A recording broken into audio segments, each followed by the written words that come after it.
दुःखाची निवृत्ती सुखाचे ते सुख पाहता श्रीमुख गोविंदाचे रंग निरांगत गुलगुला बोलता सुर रुळत चरणतळी प्रस्तुत प्राप्त प्रसंग निवडलेला अभंग विश्वमान्य विश्वभूषण विश्व प्रिय श्रीमंत विठाला विठाला प्राप्त प्रसंगी निवडलेला अभंग संत शिरोमणी नामदेवराय देवाचे अत्यंत लाडके लढीवाळ देवाच्या हृदयस्थ असणारे महान संत श्रीमंत श्री नामदेवराय अशा महान योगीराजांचा कालापर प्रसंगातील प्राप्त प्रसंगी निवडलेला अभंग विठाला विठाला प्राप्त प्रसंगी निवडलेला अभंग माझ्या नामदेवरायांचा आहे। या अभंगाद्वारे नामदेवराय दुःख निवृत्तीचं साधन प्रतिपादित करतात।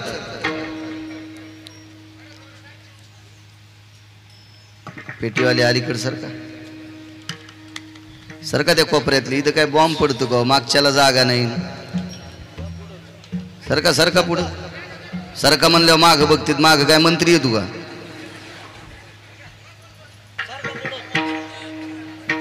सरका इथं इनेकरी इकडे सरका ह्या इकडं चौबदाराच्या जवळ आहे इनेकरी या इकडे या सरका इकडे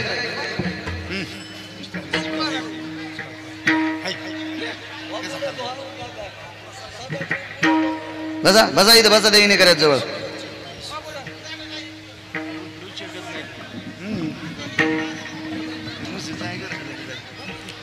बस बस राहू दे बसू द्या इने करी बसू द्या तुम्हाला काय उभं तर राहायचं नुसतं विठाला विठाला विठाला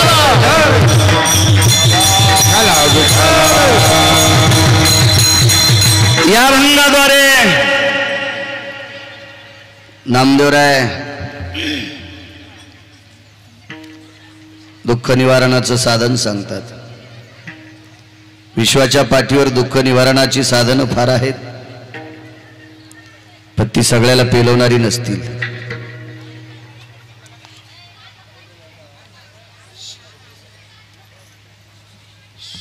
या अभंगाद्वारे नमूद केलेलं साधन सगळ्यांना पेलवणारं साधन आहे।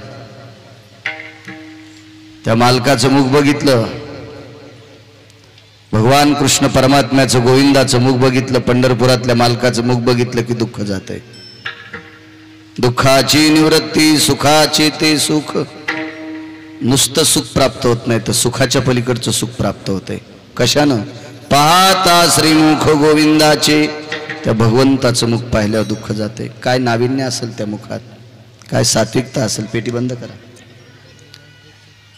किती मोठा अधिकार असेल माझ्या मालकाच्या मुखात की जेणेकरून ते मुख बघितल्याच्या नंतर दुःख निवारण होते। बाकीची काही साधनं असतील औषधं असतील गोळ्या असतील चाटण असेल प्राशन असेल नाना प्रकारच्या जोत्या वैद्यानुसार दिलेली औषधं असतात। एखादा औषध घेतल्याच्या नंतर एखादा आजार राहतो पण त्यानं दुसरं वाढते वेगळ्या भाषेत त्याला साइड इफेक्ट म्हणतात। कधी कधी औषध आहेत ते घेतल्याच्या नंतर दुःख निवारण होतंय त्याचा दुष्परिणाम होत नाही पण ते सर्वसामान्याला औषध पेला होत नाही। हे इतकं सोपं औषध आहे। हे औषध घेण्यासाठी जात धर्म पंथ गरीब श्रीमंत लहान मोठा काही सांगितलं नाही। कोणी शुद्धांत करणं त्याचं मुख बघायचं दुःख जातंय। ते मुख इतकं साजरे इतकं साजरे इतकं साजरे तुम्हा आम्हाला सुख होईल नवल नाही। ज्ञानाचे सागर माऊली महावैष्णव ज्ञानोबराय माझ्या आळंदीतल्या मालकांना भाषा 56 येत होत्या 56 भाषेचा केला असे गौरव फार मोठी ताक ज्ञानियांचे राजे योग्यांची माऊली समाधी धन अलंकापूर निवासी एवढे मोठे महात्मे या विश्वाच्या पाठीवर एवढी मोठी अधिकार शक्ती माऊली महावैष्णव ज्ञानोबरायाची पण त्यांनी सुद्धा म्हणावं मला सुख फक्त ते पाहिल्याच्या नंतर झाले। रूप पाहता लोचने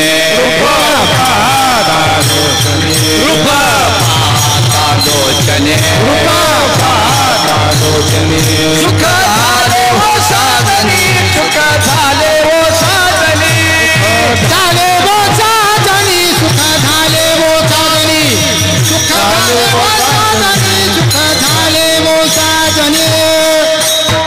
पाहता लोचनी सुख झाले हो साजनी.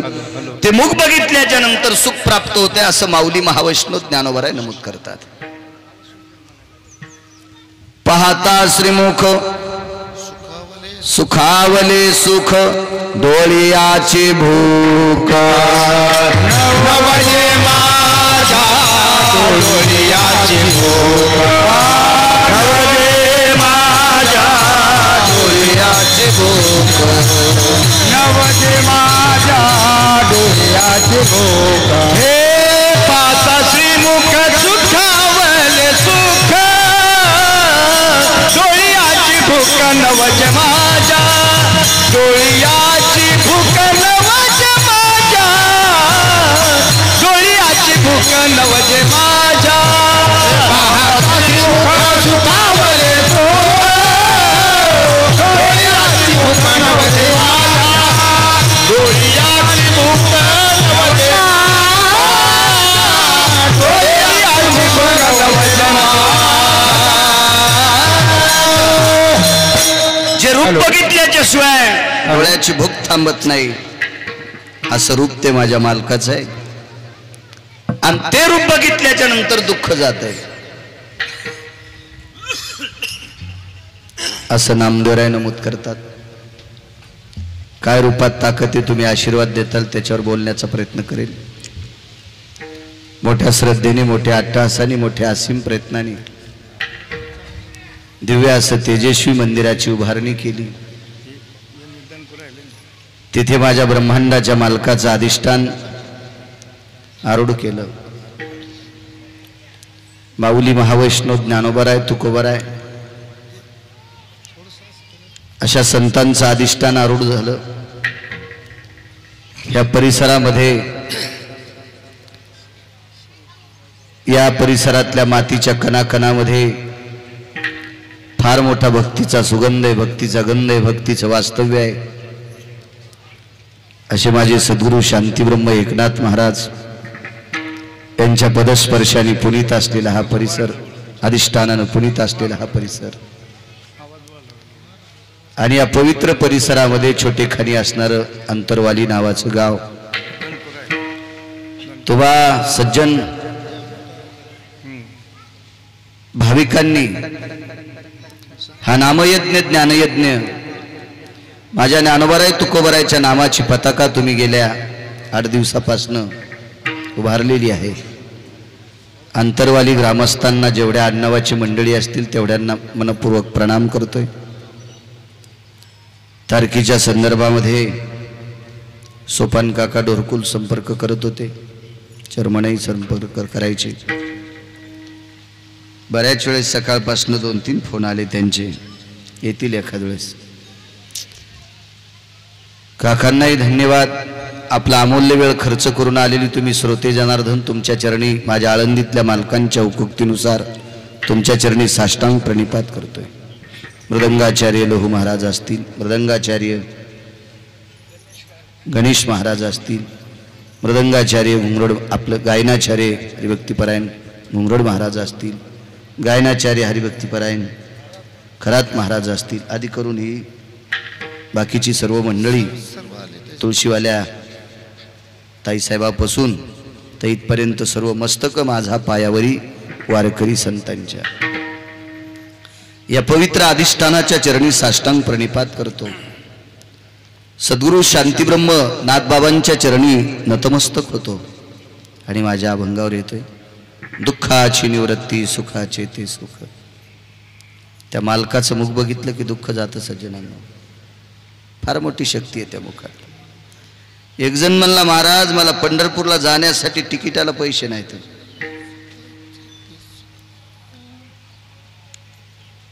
या काळात तरी कोणी असं म्हणायचं नाही. आणि जर खरोखरच एखाद्याकडे पंढरपूरला जाण्यासाठी त्या मालकाचं मुख बघण्यासाठी पैसे नसावा, दुसऱ्याचा ऊस खुरपिणाऱ्या बाईला जर एखादा म्हणला मला पंढरपूरला तिकिटाला पैसे नाहीत तर ती बाई दुसऱ्याचा ऊस खुरपून रोजानं प्राप्त झालेले पैसे पुढच्या व्यक्तीला पंढरपूरला जाण्यासाठी बुडीत फुकट 1000 रुपये देईल. इतकी श्रद्धा या महाराष्ट्राच्या मातीत आहे. खाण्यापिण्याची वाटानं मधुकरी मागितली तर अडचण नाही.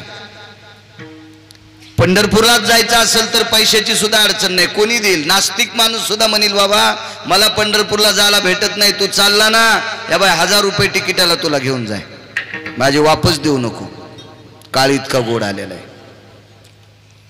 फक्त नेणाऱ्याने देवासाठीच नेवा.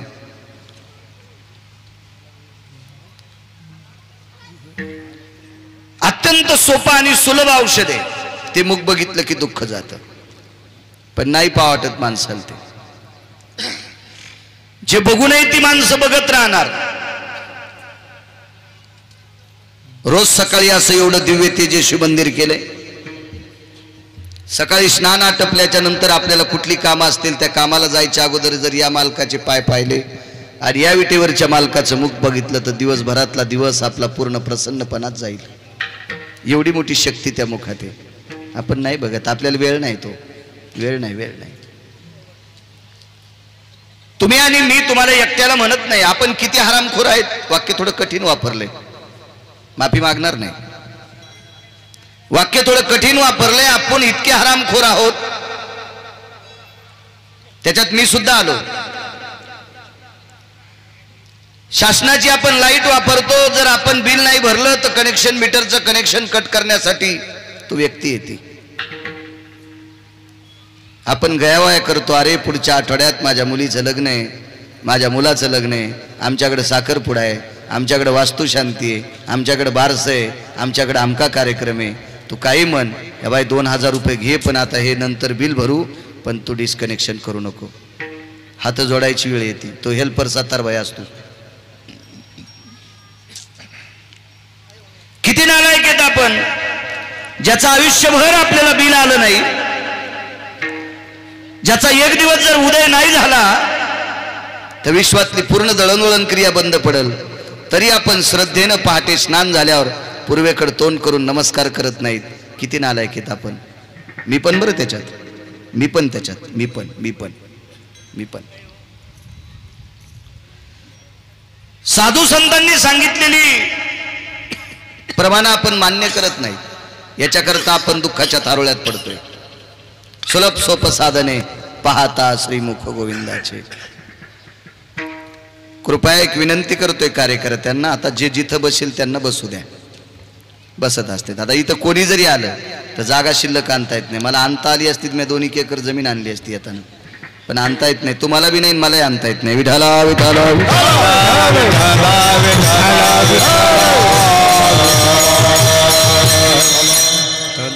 या विश्वामध्ये एक दिसायला सुंदर व्यक्ती होती. असं मी म्हणत नाही, पुराण सांगते. अति सुंदर व्यक्ती होती. फार सुंदर. त्याच्या सुंदरपणाला आग लागतो, इतका सुंदर होता. एरवी पुराणामध्ये महिला सुंदर दिसतात. 32 लक्षणी आहे, चंद्रानन आहे. ओ मप्रेलवाले तुम्ही खाली बसा, आता जाऊ दे, बसतात, बसा शांत. चंद्रानन आहे, चंद्रसाक्षी आहे, चंद्रनयन आहे. असे नाना प्रकारचे स्त्रियांचे वर्णन पुराणात आले. पुरुषाच्या बाबतीत नाही. पण पुराणामध्ये काही ठराविक पुरुषांचं सौंदर्य सुद्धा एका ठिकाणी वर्णन केलं. त्याच्यापैकी एक सुंदर व्यक्ती होता, त्याचं नाव होतं सुदर्शन. देवाचं मुख बघितल्या दुःख जातंय. सुदर्शन नाव आहे त्याचं. तो एका देवापैकी एक आहे. त्याला विद्याधर नावाचा देव म्हणतात. यक्ष किन्नर गंधर्व चारण विद्याधर, लोकपाळ दिग्पाळ चारवाच परमांस, हे 33 कोटी पुढचे असू दे. पण विद्याधर नावाची देवता, त्या विद्याधर देवतेपैकी हा एक आहे. त्याचं नाव आहे सुदर्शन. नाव सुदर्शन आहे, देवता विद्याधर आहे आणि अति सुंदर आहे असं पुराण सांगते. मी नाही. पण त्याला तो सुंदरपणाचा थोडासा गर्व झाला आणि मग दिव्यांग लोकांना तो हसू लागला. मूर्खपणाचं टोक आहे. देवानं आपल्याला इतके चांगले पाय दिलेत, तर आपण दिव्यांग व्यक्तीकडे बघितल्याच्या नंतर डोळे झाकून देवाला विनंती करायची, देवा काय कृपा केलीस रे, मला किती पाय चांगले दिलेस. दिव्यांग म्हणजे आता शासनानं दिव्यांग शब्द काढलाय. पूर्वी आपण त्याला लुळा, पांगळा, लंगडा असं म्हणत होतो. आता दिव्यांग म्हणायची पद्धत आहे. एखाद्या व्यक्तीला जर एकच पाय असेल आणि आपले पाय जर सुदृढ असतील तर आपण त्या व्यक्तीचा पाय बघितल्याच्या नंतर देवाला विनंती करावं, देवा काय कृपा केलीस रे माझ्यावर, मला किती पाय दणकट दिलेत रे. एखाद्या वेळेस 10 किलोमीटर मी सन सन सन सन सन सन चालत जाऊ शकतो रे. असे देवाचे उपकार मानायला पाहिजे. आपण ते न मानता त्या लंगड्या माणसाला बघून हसतो, हे मूर्खपणाचा कळत झाला. नाही हसायला पाहिजे. आपल्याला डोळे चांगले असतील, एखाद्या अंध व्यक्तीकडे बघून नाही हसायला पाहिजे. एखाद्या लोळ्या पांगळ्या व्यक्तीकडे बघून नाही हसायला पाहिजे, कारण त्याच्यासारखं पाप जगात दुसरं कुठलंच नाही.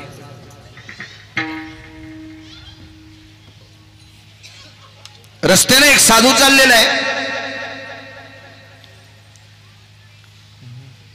एका व्यक्तीच्या मुखारविंदातून मी शब्द ऐकला, अष्टवक्र चालले होते, पण अष्टवक्र आड जागेवर वाकडे होते. ते कवळांचे पुत्र होते, पण ही 4 जागेवर वाकलेली व्यक्ती होती. त्या अर्थी अष्टवक्र नसावे. रस्त्याने चालत असलेला तो महाराज या सुदर्शनानं बघितल्याच्या नंतर तो हसू लागला. देखो बोला कैसे महाराज चल रहे, कमरात वाकलेले आहेत, मानेत वाकलेले आहेत, पाठ वाकलेली आहे, खाली बघून चालतात. फार पुढचं बघायचं असेल तर कमरेवर हात देऊन वरी बाट करावं लागते, त्याला दिसतंय. हसू लागला. पण त्या सुदर्शनाच्या सोबत जी काही मित्र होती का, त्यांनी सांगितलं, सुदर्शन हसू नकोस रे, हसण्याने लय मोठी मोठी गाराणी झाली, नाही हसलं पाहिजे. तुम्हाला एक सांगू, महाभारतामध्ये द्रौपदी अनन्यसाधारण महत्व आहे. महाभारतामध्ये द्रौपदीचं पात्र हे अनन्यसाधारण महत्व आहे. एवढी पवित्र द्रौपदी, तिचे पाय नख पाहिल्याच्या नंतर 60,000 लोक एकाच वेळेला जेवतात. जिचे होता दरुशन मिळे पोट भरी अन्न, इतकी द्रौपदी पवित्र. पण वस्त्रहरणाची वेळ कशामुळे आली माहितीये? ही तिची चूक होती राजू, तिची चूक होती. असू द्या दुर्योधन नालायक, पण माझं मते बाजूला घाण पडली, तुम्ही घाणीच्या लांबून जावा. तुम्ही घाणीत दगड हाणायले मग अंगावर शितुडे घ्याले. दुर्योधन नालायक की माहिती, निर्बुद्ध आहे, दुराचारी आहे, हलकट आहे, पांचट आहे. जेवढ्या उपमा देत आहेत त्याला नालायक तितक्या दुर्योधनाला द्या. पण त्या दुर्योधनाला हसायचं काम द्रौपदीचं नव्हतं. चुकून द्रौपदी आईसाहेब हसल्या, भर सभेत उघड व्हायची वेळ आली. हसायला नव्हतं पाहिजे. कितीतरी पुराणात तुम्हाला दाखले बघायला भेटतील. हसणं, लोकावर उपेक्षात्मक बुद्धीनं हसणं, हा फार चुकीचं, फार मोठं पाप आहे. मित्रांना समजून सांगूनही तो ऐकत नव्हता. शेवटी त्याचा हसण्याचा कळस संपला नाहीच, पण त्यानं जाऊन त्या महाराजाला धक्का दिला. ते महाराज खाली पडले. मोठी माणसं मोठीच असतात बरं, कधी लक्षात ठेवा. नदीला लवकर पूर येत नसतो, आणि एकदा नदीला पूर आला तर तो लवकर वसरत बी नसतो, हेही लक्षात ठेवा. लवकर पूर येतो वढ्याला, पत्रावरलं पाणी पडणं बंद होणं, वढ्याचा पूर वसरणं संगच. पण जास्त शहाणपणा समुद्रापेक्षा नद्यापेक्षा वढेच करतात. ज्याच्याकडे कमी पाणी आहे का त्याला वाटतं मी समुद्राला आंघोळ घालावं. तू तोंड धुई ना, तो दात घासले नाहीस, डोळे धुतले नाही सुंबळ्या, आणि तू काय समुद्राला आंघोळ घालतो? येडपटेस का काय? लय नात काय काय. ज्याच्याकडे भरपूर पैसे आहेत का ते आतल्या खिशात ठेवतात, शर्टाच्या आतल्या बनेलीच्या खिशात. आणि ज्याच्याकडे 500च्या 3च नोटा आहेत का ते डायरीच्या पुढून ठेवतो. कोणी कोण जोर येतो काय माहिती, आगाव काय माहिती. मी तर म्हणतो 2 गोष्टी झाकलेल्या असावा. या देशाची लक्ष्मी म्हणजे पैसा झाकलेला असावा, आणि या पवित्र देशाची स्त्री अंग भरून कपडे घातलेली असावी. 2 गोष्टी धर्मसिद्धांतात सांगितल्या. अरे अब्जानं रुपये ज्याच्याकडे ते आतल्या खिशात ठेवले. तर तुझी बायको 7 भाईचा ऊस खुरपायली, आणि त्या खुरपानाचे 1,500 आले, आणि तू पुढे ठेवला आणि दुसऱ्याच्या मोटरसायकलवर बसला. मोटरसायकल वेगात गेली, वाऱ्यानं पैसे उसळले, मागच्या ब्रेकरवर पडले. आलं पैठणून थुत्तर घेऊन नुसतं कशाचा बाजार आणीन कालव्या गेले पैसे पडून तिथं ठोत नसते तरी सुमळ्या पैसे झाकून ठेवले पाहिजे लक्ष्मी झाकलेली असावा आणि या देशाची स्त्री झाकलेली असावा धर्मसिद्धांत थोडं ज्याच्याकडे त्याला लय होते तू पटकन बऱ्याच गोष्टी सांगता येतील चला आपण पुढे सरकू मोठी माणसं मोठी असतात तुम्ही अजून बी लक्षात घ्या हत्तीच्या पायाचं वजन केलं तर त्याच्या वजनात पायाच्या वजनात कुत्रे किती बसतील वजन किती होते आपल्याला माहित नाही कुत्र्याचं वजन सांगू शकतो पण हत्तीचं चांगला हाडा असते मोठा असते निभरडग असते त्याचा पाय जरी इथून इतका मोजला तर 7, 8, 9, 10 कुत्रे तर बसतील का नाही एका पायात बरं कुत्र्यानं किती तोड्या त्याचं कातड दातात येईल दोघं येत नाही निभरडग कातड आहे त्या हत्तीचं कुत्र्याला गरज आहे त्याला भोकायची पण वळवळ करणारच कुत्रे कळतच नाही कुत्र्यांना कळतच नाही ते एवढा मोठा हत्ती आहे आपण कशाला त्याच्या पुढे वक करावं ते नादी पण लागत नाही वरी बसलेला कावळा हत्तीला म्हणला ए हत्ती दादा पाय ना कुत्रे भुकायले ते म्हणला मी नुसती सोंड फिरली तर 10 कुत्र्याचा पोत्रा करीन पण मी जर कुत्र्याच्या नादी लागू तर माझ्यात आणि कुत्र्यात फरक नाही काही मोठी माणसं मोठी असतात सागराला भरत लवकर येत नसते आलं तर पटकन ओसरत नसते सागर असतो नद्या नद्या असतात वडेच मोठी माणसं मोठी असतात तो दिव्य तेजस्वी शुद्ध अंतकरणाचा साधू आहे त्या साधूला ढकलून दिलं तो साधू सावरला गुडघे फुटली कोपरं फुटली खरसटलं 2-4 जाग्यावर ते साधू उठले आणि चालत सुटले नामनेति गोविंद यतो भजन्यानां यत नामनेति जायं यति गोविंदानां सुधावयति भवेन नामनेन रसना यत प्रिय भामा यति गोविंदानाति नामनेनां गोड असं चिंतन करत होते ती साधू ज्याला ढकलून दिलं तो म्हणला किती मूर्ख आहे पाय बरं ते महाराज 2-4 जाग्यावर घासले तरी भजनच करायले सुदर्शन म्हणत होता त्याचा मित्र म्हणला अरे सुदर्शन हे भक्तीचं टोक गाठलेली लोक आहेत तू ढकलून दिलंस ना ते तुला काही मोजित नाही ते महाराज ते म्हणलं हे लंगडा सुदर्शन म्हणायला हे लंगडा बाजूच्या मित्रानं सांगितलं त्यांना लंगड म्हणू नकोस रे आपल्याला ऊन लागतं याच्याकरता आपण झाडाच्या सावली खाली आहेत आणि त्यावेळेस महाराजाला ऊन लागू नये याच्याकरता महाराजापुरता सूर्य ढगा खाली आहे त्या महाराजाच्या डोक्यावर ढग चालत होता अब्रपटलेन भयस्थितानां भास्करो तेजो कांतियां दिवाकराति स्वेदायां वरुता जायतेना येन स्वेदाति अंगपरिजयाना भास्करो तेजो कांतियो दिवाकरो त्या साधूच्या अंगाचा घाम निघू नये या बसा इथं बसा इथं लो बापूशी बसा बसा बसा घाम निघू नये साधूच्या अंगाचा याच्याकरता साधूच्या डोक्यावर ढग चालत होता आपण किती भजन केल्यावर आपल्या डोक्यावर ढग चलन मी पण त्याच्यात आलो तुम्ही पुन्हा म्हणताल तुलाही शहाण आहे का त्याच्यामुळे मी पण त्याच्यात दुसऱ्याचं घर पेटण्यापेक्षा आपलं घर सारीलं पाहिजे आधी मग दुसऱ्याचं पहा आहे का आपली पात्रता नाही जी जन गांधी जन गांधी जन परिका मेला नारायण परिका मेला नारायण परिका मेला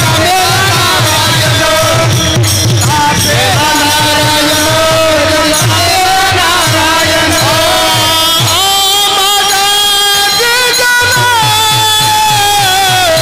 परिका मेला नारायण परिका मेला नारायण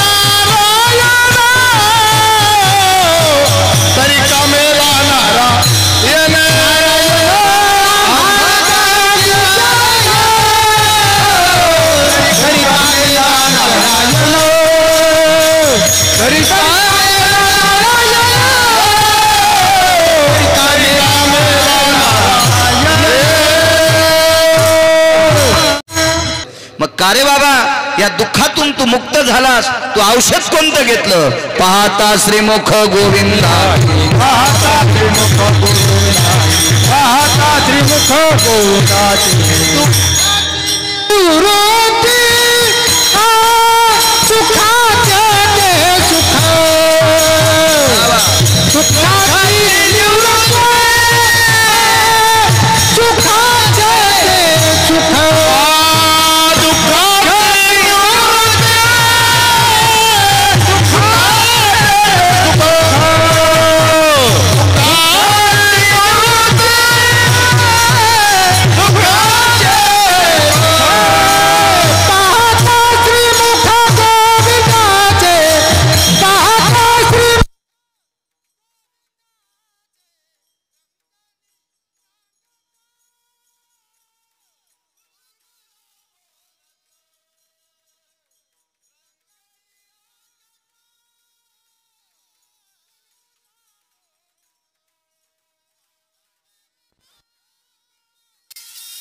माझ्या डोळ्यानं 4 पत्रिका दाखविणारी माणसं,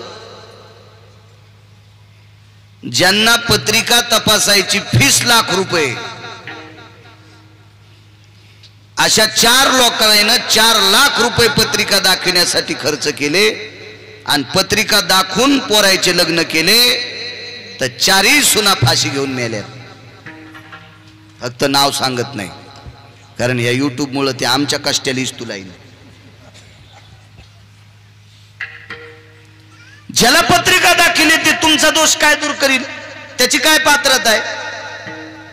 मी जर ₹200 घेऊन तुमची पत्रिका तपासित असेल तर त्या 200चे तांदूळ मी आणून खालो, तुमच्याच पैशाचे तांदूळ मला, आणि तुमचा काय दोष नीट करू शकतो?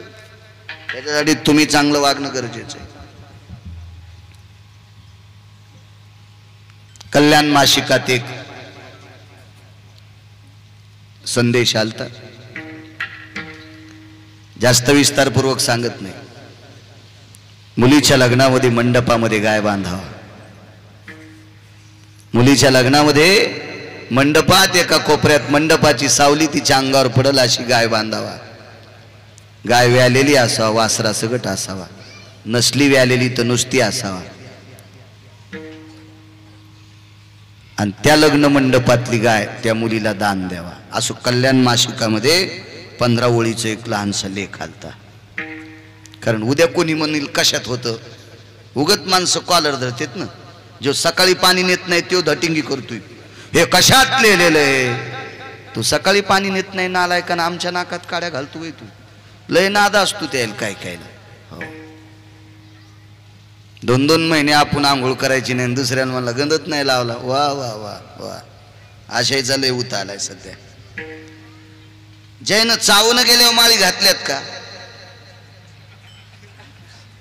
दात पडल्यावर ते पण म्हणतात महाराज पहिल्यासारखे राहिलेत नाही काय, शेपटी आल्यात का त्याला? तू आमच्या जवळून गेलास तर ढवळ्या कोंबड्यावानी वास आलाय तुझ्या अंगाचा, आणि तू आम्हाला म्हणतोय पहिल्यासारखे महाराज नाहीत. लायकी का तुला दुसऱ्याला नाव ठेवायची नालाय का? कल्याण मासिकामध्ये गायीचं महत्व आलं. वैकुंठवासी नामनिष्ठ वेदशास्त्र संपन्न दादागुरु धानूरकर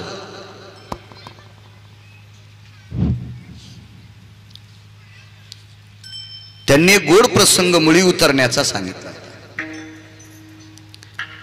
काही काही गोष्टी सिद्ध असतात. अधिकारी लोकांना ते बघा, त्यांना ते कळत आहे, त्यांना ती तात्विकता माहिती आहे, त्यांना ती सात्विकता माहिती आहे, त्यांना ते ज्ञान आहे, त्यांना ते अभ्यास आहे. कोणी दुकानं टाकीन, त्या दुकानाला किंमत नसती काका, त्याला ती लायकी लागते, तो अधिकार लागतो. आमच्याकडे दादागुरु धानोरकर फार मोठी व्यक्ती होऊन गेली. 2 वर्ष झालं ती जात राहिली. माझी त्यांच्यावर फार निष्ठा. मला ती फार मानायचे. मला म्हणायचे तुम्ही सरस्वतीचे उपासक आहात. चांगला आशीर्वाद असायचा मला त्यांचा. फार अभ्यास होते, फार अभ्यास. अशा लोकांकडे काही काही दाखवा होत राहील. तसं तर वारकरी संप्रदाय अशुभ ते शुभ होनी टाके. कोण पाहे तयाकडे वीर विठ्ठलाचे गाढे. या संप्रदायामध्ये या नामाच्या साधनानं अशुभ सुद्धा शुभ होऊन टाकते. इतकी ताकद या वारकरी संप्रदायात. चला, गाई दान करायचा तो राजा. उदाहरण क्रमांक 2 सांगतो, दुःखाची निवृत्ती. तुम्हाला विद्याधराचं सांगितलं, सुदर्शनाचं. एका व्यक्तीला गाय दिली सोपन काका. गाय त्यानं घरी नेली. ती घरी नेल्याच्या नंतर गाय बांधता नाही आली. वयस्कर माणसं सोडून जीनच्या पॅन्टीवाल्याला विचारतोय, अंगुलगाठ कोणाकोणाला मारता येते? अंगुलगाठ. इथून सुरुवात आहे आपली. सरस फासा, चाऱ्याचा फासा, दुबाळक्यातला फासा. डोक्याच्या वरून जात असेल जीनच्या पॅन्टीवाल्याचे. मी धोत्रामुळं म्हातारा दिसतोय, वयस्कर नाही मी. 41 रनिंग आहे माझं. हे काय होतं माहितीये का?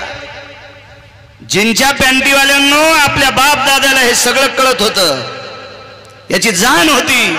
म्हणून आपल्याला खाण्यासाठी यायनं जमिनी टिकून ठेवल्यात. आपल्याला कोणतेच फाशे कळणत. म्हणून बायकोच्या फॅरनलवलीसाठी उसाचं ढेलं इकायला सुंबळ्या. पात्रता नाही राहिली, योग्यता नाही राहिली, मर्यादा सोडून दिली ना. लक्षात असलं पाहिजे आपलं जुनं. जोपर्यंत आपण जुन्यावर येत नाहीत, कालच्या कोरोनानं आपल्याला दाखवून दिलं, आता जुन्यावर या.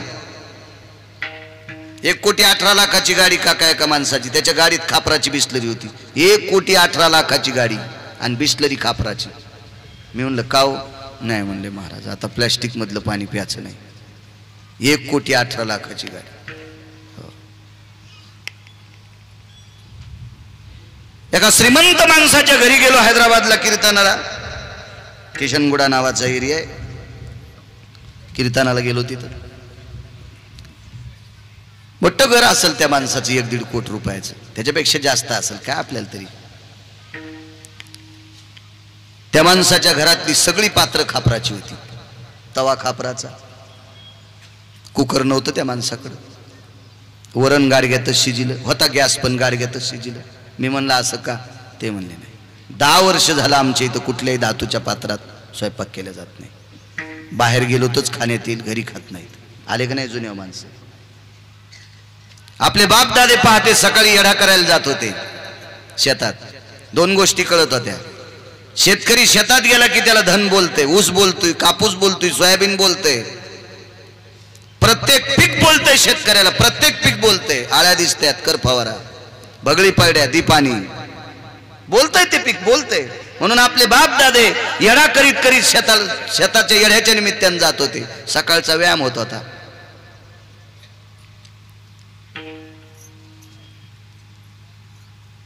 धुण्याला बाई, भांड्याला बाई, स्वयंपाकाला बाई, खाऊ घालायला बाई. खाऊ घालायला नसती वाटते. ह्या सगळ्या कामाला बाया. आणि यायनं सकाळी रोड जाम केला. ऊसाच्या ट्रॅक्टरवाल्याला जाऊ देणं, गरवडीच्या वाहनावाल्याला जाऊ देणं, रोड जाम केला. ह्यानं जोड जाम केला. सासू सासऱ्याचे धोत्र कपडे धुई म्हातारे मंजुळे ते अष्टांग मोकळे होतील. 2च तोंडन खिचडीन बोंड. कवडीचं काम करीनं म्हातारी हाकलून दिली. त्याची जमीन घेतली, तुपात बुडून चपात्या खाली. झोपीत भिताड पडून तू अंगाव. झोपीत झोपीत झोपीत. कीर्तनात पुढं बसायचं आणि घरात चुकीचं वागायचं. तुमच्यासारख्याला कीर्तन सांगितलं, कीर्तनकार पण नरकात जाईल. विठाला विठाला.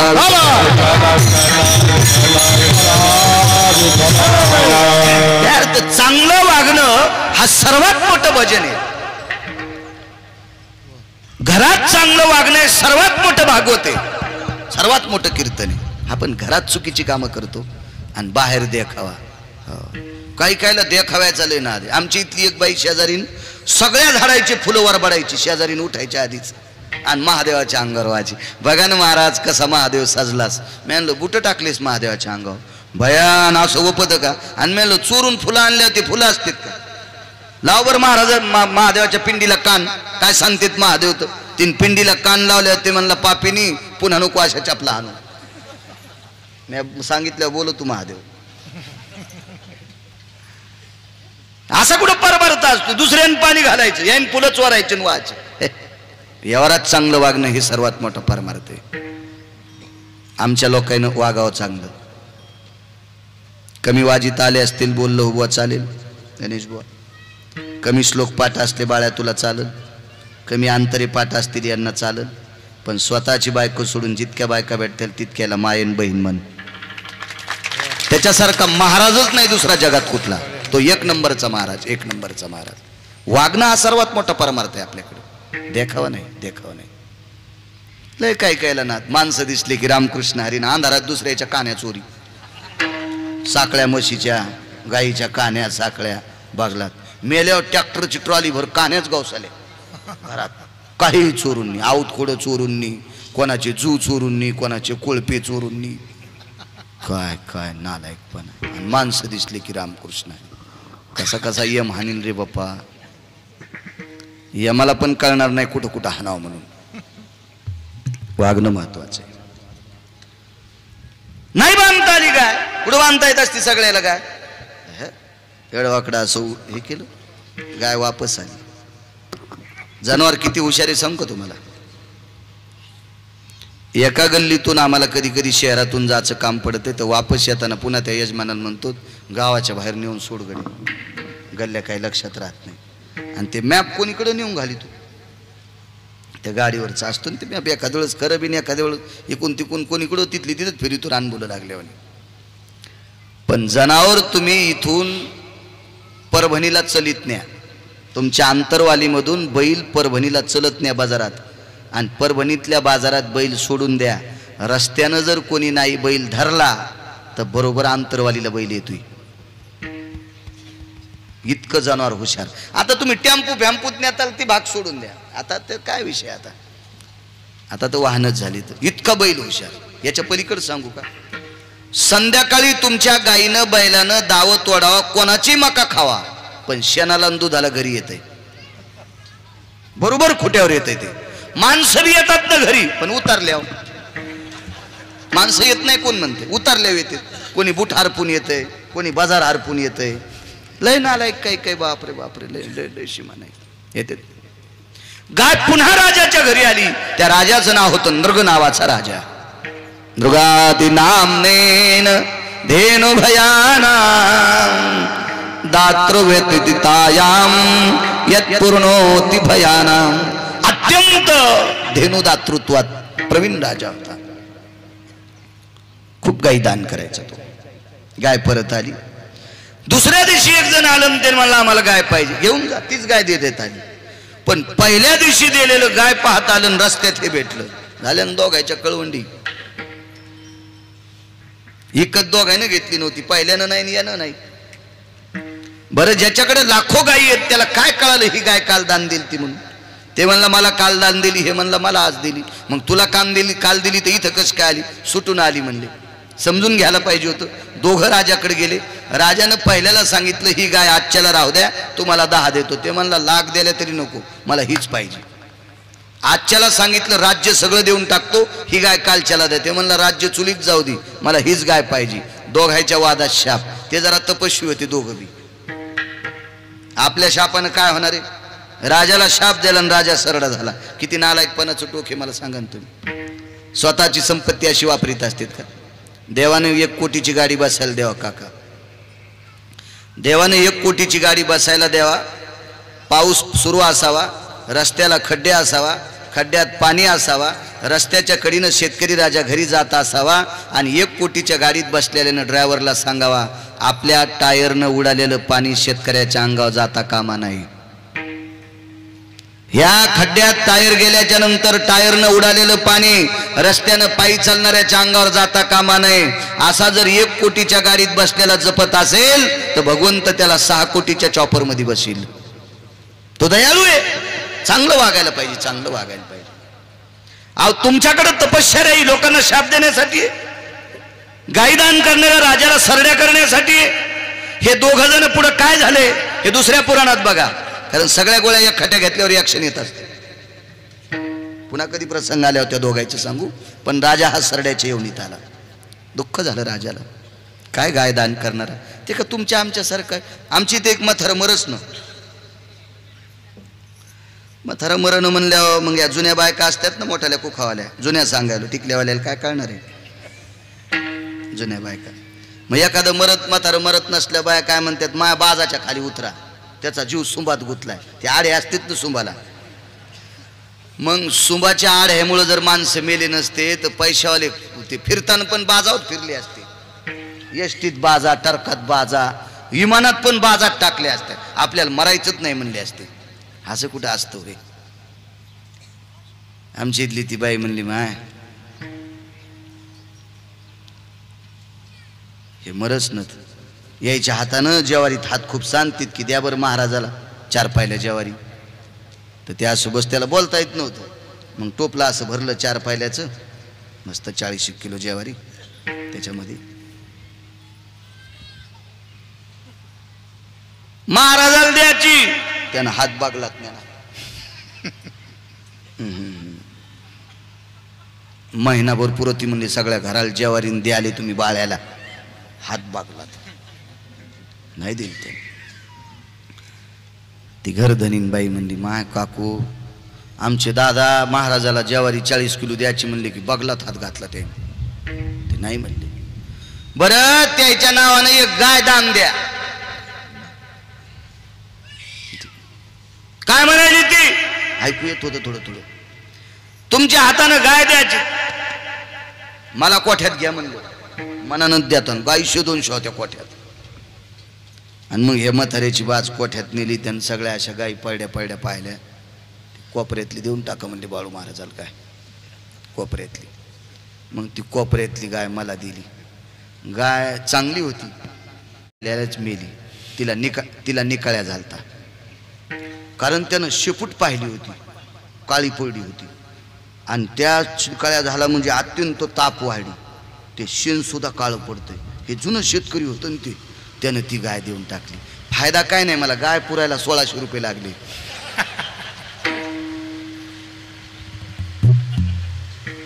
1600 रुपये लागले ती गाय पुरायला. असं असं का राजा ते मला नाही, ती दुसऱ्याला दिली ती. मी इतका येडा आहे का निकाय झालेली घ्यायला.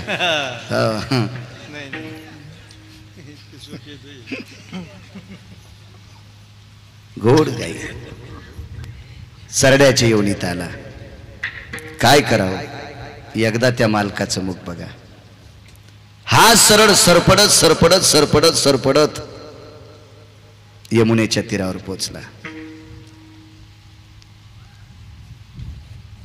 गोवर्धनाच्या बाजूला आला आणि त्या गोवर्धन पर्वताच्या पायथ्याला एक दिव्य तेजस्वी असा एक खड्डा होता. त्या खड्ड्यात त्याचं वास्तव्य झालं. मोठा सरळ झाला तो. आणि गायीची वळती हाणत असताना एक गुराखी तिकडे गेला आणि त्या गुराख्यानं त्या खड्ड्यात डोकावून पाहिलं तर वाटीसारखे डोळे होते त्या सरड्याचे. मोठी अशी चाकासारखी डोळे होती. दादा काय रे, अशी चांगली चाकासारखी वाटुळी डोळे, एवढा मोठा सरड आहे. दादा म्हणले मूर्ख आहेस की काय रे, एवढा सरड्या असतो का. दादा बघायला गेले. सगळी गोपाळ खेळ खेळत होती. वनी खेळती बाळ बल्लवाचे, तुरे खोविती मस्तकी पल्लवाचे. काल्याच्या अभंगात ज्या गवळणी आहेत का, त्या गवळणीसाठी पोषक अशा त्या काळातल्या कवींनी कविता सुद्धा केल्या. इतके त्या काळातले कवी सुद्धा गोड होते हो. कवी सुद्धा गोड होते, कवी सुद्धा गोड होते. काय नाविन्य होतं ते काव्य, ते दमदार काव्य. गाणे पण ऐका वाटायचे हो, गाणे ऐका वाटायचे गाणे. हो आता काही काहीचे गाणे ऐकल्या उलट्या होत्यात, उलट्या. इतकी घाणेरडी शब्द. त्या म्हणणाऱ्याला त्याच्या किती जन्माचं पाप आला असेल काय माहित. त्यानं असे कडवे तयार केले त्या भाडव्यानं, इतके हलकट कडवे तयार केले. गाणे सुद्धा गोड. पावसाचं गाणं ऐकलं एक, पडर पाण्या पडर पाण्या कर पाणी पाणी शेत माझलय तानेल चातकावानी.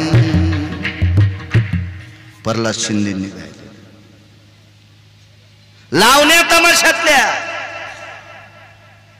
मधुर मिलन आज लाभला, मधुर मिलन आज लाभला, सुगंध सोन्याला लावणी भुलली अभंगाला, लावणी भुलली अभंगाला, लावणी भुलली अभंगाला. आणि यायची भजन बेल वाया गेले ग बाय बाय, तिकडच घसरून मेले. उलथी नाही व्हायचीच का तुला? जेसीबी तर नाही सोयीचं करायची. असे कुठे भजन असते तुय?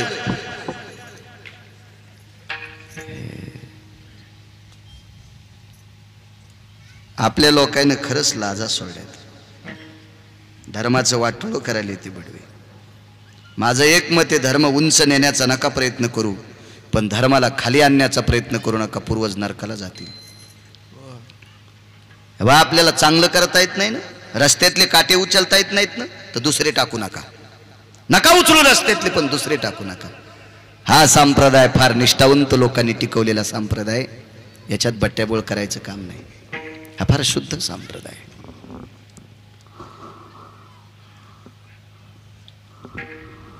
दादा म्हणतात कन्हैया बगरे बगरे बघ बघ किती मोठे डोळे आहेत. दादा तुम्ही वेडे आहात का? चाकासारखी डोळे कुठे सरड्याचे असतात का? त्याला कळत नाही वे. त्याला सगळं माहित होतं, पण त्याला पक्का माहित होतं माझ्या भेटी करता आले. देवदर्शन कोणालाही देतो, पण त्याचं पाप संपवावं लागतंय.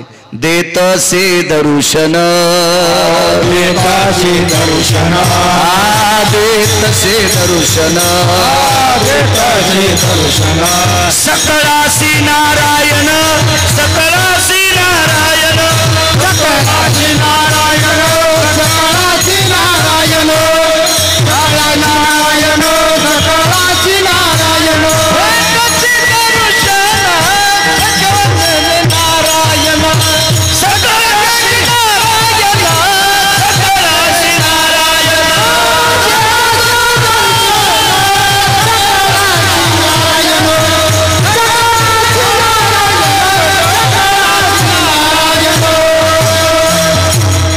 देतसे दर्शन सकळाशी नारायण. देव दर्शन देतो, पण अभिमान संपायला पाहिजे. तो माझा अभिमान नामा म्हणे सांग खून. गोपीला सांगितलंय तुम्हाला अभिमान झाला, अभिमान झाला की देव जवळ नाही. मला असं वाटतं नृगराजाला मी दानशूर आहे, माझ्यासारखा गायी कोणी दान करणारा पृथ्वीभवनात नाही, याचं थोडस गंडल आलेला असावा. असं मी म्हणत नाही, पुराण सांगते काका, पुराण सांगते. चला काहीतरी कर्माची गुढी चुकली, तो आढा बसला आणि सरड्याच्या येवणीत. दादा सांगतात कन्हैया ये रे. शेवटी भगवान आले आणि प्रसन्न मुद्रेनं भगवंताकडे बघितलं. नृग पूर्वपदाला पोचला. तिथल्या पूर्वजांनी विचारलं, नृगा अरे अगणितो भयजायनम धेनुम दातृत्वानाम धराधरेषु य पवित्रायाम प्रसन्नस्तु पवित्रयो. या पृथ्वीला पवित्र करणारी, जिच्या पदस्पर्शाने, जिच्या गोमूत्राने, जिच्या शेणाने, जिच्या दुग्धाने विश्व तृप्त आणि पवित्र होते, अशी पवित्र वस्तू दान करणारा तू नृगराजा सरड्याच्या येवणीत गेला. किती दुःख होतं, आणि त्या दुःखातून तू मुक्त झाला, तुला सुख प्राप्त झालं. औषध कोणतं घेतलं? पाहता श्रीमुख गोविंदा, पाहता श्रीमुख गोविंदाचे, पाहता श्रीमुख गोविंदाचे. दुःखाची निवृत्ती, सुखाचे सुख.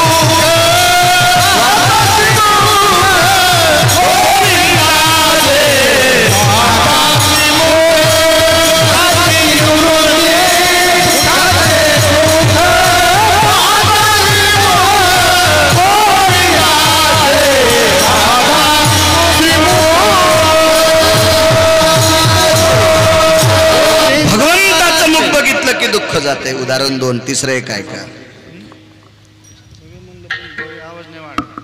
एके दिवशी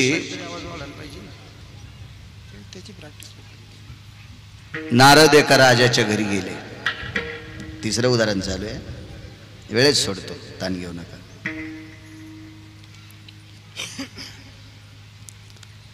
फार मोठा राजा आहे. किती मोठा राजा सांगू का?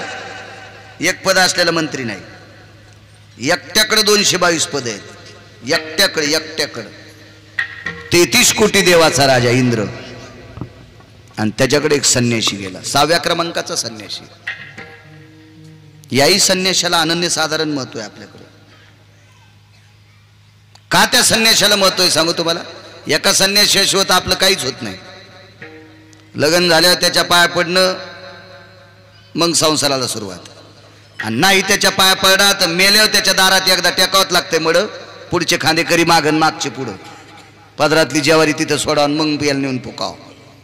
त्या संन्याशाचं नाव आहे मारुती राहिलो बुवा. फार मोठा संन्याशी अधिकारी. 19 संन्याशी वाचनात आले माझ्या. बाकीच्या जगात खूप असतील, पण 19 वेगळे. त्याच्यातला 6व्या क्रमांकाचा संन्याशी. हे संन्याशी देवर्षी नारद. शर्ट नाही, काय नाही, कमरेला लंगोटी होती फक्त, बगलात झोळी, ती पण भाकरी पुरती, गळ्यात विना चिपळ्या, गुंठाभर जमीन नाही, आश्रम नाही, बँकेत अकाउंट नाही, पैशाचं स्वप्न पण पडलं नाही. अशी संन्याशी. म्हणून या संन्याशांना कंसासारखा नालायक माणूस सुद्धा त्यांच्या पाया पडत होता. या चांगल्या माणसाचे कोणी पाया पडते? कोणी पडते पाया? बाईनं सन्मान केला, आदर आतिथ्य केलं, पाद्यपूजा केली. नारदाने सहज विचारलं, बाई खुशाल आहात? हो म्हणली नारदा. खुशाल काय विचारता? माझ्यासारखी सुखी जगात कोणीच नाही. जरा अशी उचकानानं बोलली. नव्हतं बोलायला पाहिजे. बोलली. ती कोणाला बोलली माहिती का? सगळे सुख ज्याच्या पायावर लोळते त्या नारदाला हिनं काय सुख सांगायचं? ते म्हणली, महाराज मला खुशाल सुख काय विचारता? माझ्यासारखी त्रिभुवनात कोणी सुखी नाही. ते नारद होते, गिरगावचा बाळू थोडाच होता. याला पाकिट घ्यायचं असल्यामुळे ते बोलून गोड. त्याला काहीच नव्हतं घ्यायचं, मागणं पुढून फुकुटा उडव. त्याला काही समजत नव्हतं काही बोलण्याचा. नारद म्हणले, बाई तुम्ही त्रिभुवनात सुखी नाहीत. तुम्हाला पुढच्या 4 दिवसाच्या नंतर आंतरवालीमध्ये ऊस खुरपायला जायचंय. बाईच्या गावात चिंतामणीच्या सडका येतात, कल्पतरूचे झाडं येतं, कामधेनू गायी येतात, सोन्याचं भुवन आहे, जेथ रंभ्या ईशा नाचणी. या काचाच्या टिव्या नाहीत तिला पाहायला. प्रत्यक्ष रंभा उर्वंशी मेनका तिलोत्तमा नृत्य करतात असं वैभव आहे. इंद्राची बायको शची आहे तिचं नाव. जयंत नावाचा पुत्र आहे, जयंती नावाची कन्या आहे. ऐरावत नावाचा हत्ती तिच्या मालकाला बसायला आहे. 14 रत्नापैकी एवढ्या सत्य 33 कोटी देवाच्या राजाची बायको आहे. आणि तिला आंतरवालीत ऊस खुरपायला यायचं. सगळं मेकअप घामानं खाली आलं. सगळं मेकअप आंतरवालीत ऊस खुरपायला. आणि कोण म्हणतंय? नारद म्हणले, बाई मी म्हणतो. कोण आंतरवाली श्रीमंत मला खुरपायला बलिनार? म्हणले, बाई तुला बलिनार कोणीच नाही, तुला भाकरीसाठी बळच खुरपावं लागणार आहे. अहो मी 33 कोटी देवाच्या राजाची पत्नी. बाई अजून 4 दिवसाला पुण्य संपायलंय ना. 4 दिवसाला तो पुण्य संपल्यावर तुला वरी राहता येत नाही, तुला खाली जावं लागत आहे. जव पुण्याची पावटी सरे येऊ लागती माघारे. सोयाबीन कापायला, बराशी खांदायला, कापस खुरपायला, ऊस खुरपायला, ऊस तोडायला येऊ लागती माघारे. गादीव झोपायला नाही. जोपर्यंत पुण्य आहे तोपर्यंत तिथं राहता येते. पुण्य संपलं की संपलं. तुका मने जाती पुण्यक्षय अधोगती, पुण्यक्षय अधोगती, पुण्यक्षय अधोगती. तुका मने जाती पुण्यक्षय अधोगती, पुण्यक्षय अधोगती, पुण्यक्षय अधोगती. तुका मने जाती पुण्यक्षय अधोगती.